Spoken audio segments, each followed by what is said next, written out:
உங்களுடைய அந்த பகுதியில் வண்டியை ஓட்டிட்டு வரும்போது பாருங்க, ரெண்டு சைடும் என்ன இருக்குது, மாம்பழமா இருக்குது. மாம்பழமா வித்துக்கிட்டு இருக்கிறீங்க. நிறைய சாப்பிட்றீங்களோ? மாம்பழம் இருக்குதோ? மாம்பழம் சீசனா? மாம்பழம் தோட்டம்லாம் வச்சிருக்கிறீங்களா? சரி, அப்போ பாருங்க, அப்போ ஏதாவது ஒரு பழம், இது எல்லாமே உடலுக்கு நல்லது. பழங்கள், திணை வகைகள். Praise the Lord. கரங்களை விரித்து சொல்லுமா, ஹல்லேலூயா, ஹல்லேலூயா. அன்பு பிள்ளைகளே, இந்த உணவுக பாருங்க, அதாவது திணை வகைகளும் நவ தானியங்களும் இந்த பழங்கள் இதெல்லாம் எப்ப வேணாலும் சாப்பிடலாம். நைட் ஒரு 10 மணிக்கு நீங்க எந்திரிச்சு 2 வாழைப்பழத்தை சாப்பிட்டாலும் என்னது, உடம்புக்கு நல்லதுதான். அது எல்லா பழமும் எல்லா நேரமும் சாப்பிட முடியாது, ஆனா சில பழ வகைகள் சாப்பிட்றது என்னது, உடம்புக்கு நல்லது. அதே மாதிரி தான் இந்த திணை வகைகளும் எல்லா நேரமும் நம்ம சாப்பிட முடியும். அப்போ ஆரோக்கியத்திற்கு நல்லது. அப்போ கொஞ்சம் நான் எதுக்கு இதெல்லாம் சொல்ல வரேன் அப்படின்னா, கடவுள் நம்மை படைத்து நம்மளை முதல்ல சாப்பிட சொன்னது அதுதான். டேய், திணை வகைகள் சாப்பிட்றா, நல்லா உடல் ஆரோக்கியமா நீ வரணும். பழங்கள் சாப்பிட்றா, பிள்ளை சத்து பிள்ளைய, நல்ல பிள்ளைய, அழகு பிள்ளையா வளரணும் அப்படின்னு சொல்லி என்ன செஞ்சாரு, இதைத்தான் சாப்பிட சொன்னார். Praise the Lord. கரங்களை விரித்து சொல்லுமா, ஹல்லேலூயா, இயேசுவே நன்றி.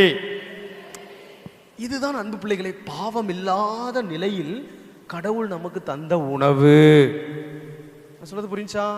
அதாவது கடவுள் கூட ஆதாம் ஏவாள், கடவுள் கூட நம்ம இருக்கும்போது நமக்கு அவர் தரக்கூடிய உணவு இதுதான்.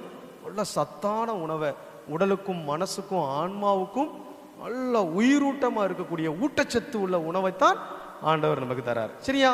அப்ப இது முதல் பகுதி. இனி அடுத்த பகுதியில் என்ன சொல்ல போற அப்படின்னா, பாவம் செஞ்ச போது, கடவுளை விட்டு மனிதன் பிரிந்த போது இந்த உணவு பழக்கங்களை ஒரு மாற்றத்தை ஆண்டவர் கொண்டு வருகிறார். புரியுதா? சொல்றது புரியுதா?